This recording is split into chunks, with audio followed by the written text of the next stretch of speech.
गर्मी की छुट्टी में जून में अक्सर क्या होता था कि खट्टा जब आम के हम देखा, मैंने आज मार्केट में आम, खट्टे खट्टे आम और कच्चे आम देखे, तो मुझे याद आया कि जून की जब हमारी छुट्टियां पड़ती थी, भरी दोपहरी में घर में हमें डेली सोना होता था दोपहरी में।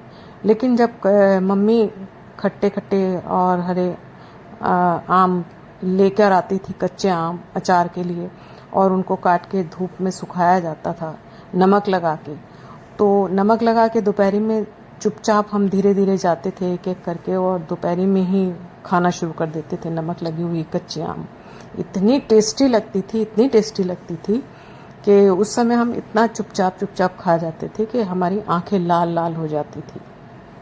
खुशी हमें बहुत होती थी कि अब आज अचार, आम के अचार को काटना है और फिर सुखाना है, तो हमें दोपहर में सोना नहीं होगा। उसके बाद में दोपहर में सुखाया जाता था उसको। उसके बाद में उसके मसालों की तैयारियां, सुखाने के बाद उसको डालने के लिए तेल की तैयारियां। अब वो जो सब चलता था ना दोपहरी भर का प्रोग्राम, तो उसमें तो एक अलग ही मज़ा आता था। सारे मसाले वसाले सब तैयार करके मम्मी किस तरह से उनको मिक्स करके और फिर अचार को डाला जाता था। यहाँ तक कि जब पड़ोसी भी सब अपना अचार बाहर कभी सुखा देते थे ना, तो उनका अचार खाने में भी बहुत ही मज़ा आता था।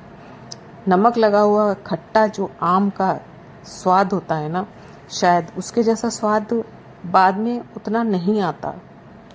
और तब उसके बाद अचार अपना जो होता था ना, उसका स्वाद ताज़े ताज़े का ही हमें पसंद आता था। लेकिन जब बोट में भर के रख दिया जाता था उसको, और 15 दिन के लिए बंद करके रख देते थे, और डालने के बाद में, और सब फिर 15 दिन तक ये होता था कि 15 दिन तक आम का अचार अभी नहीं खुलना है, धूप लगा लगा के रखा जाना है।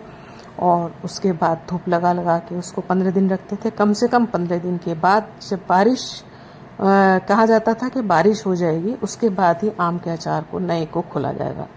लेकिन मुझे जल्दी रहती थी और मैं सोचती थी कि किस तरह से ताज़ा ताज़ा जो उसका स्वाद लगता था ना, भले ही उसमें कहा जाता था इसमें गर्मी है, ये हो जाएगा वो हो जाएगा, लेकिन बहुत अच्छा लगता था। उन दिनों के वो दिन याद आते हैं ना, तो मुंह में पानी आने लगता है सोच सोच के।